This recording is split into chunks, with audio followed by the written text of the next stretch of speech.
Have you ever been told you snore or stop breathing while you sleep? Snoring could mean there is a partial closing of your upper airway. This could lead to what is called a hypopnea. A complete stoppage in breathing is called an apnea.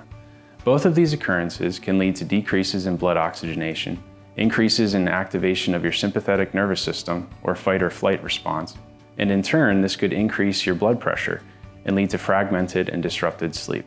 If you suffer from loud snoring or diagnosed sleep apnea, contact us today at 717-737-4337 or visit us online at CambriaDentalSleep.com to schedule a consultation appointment.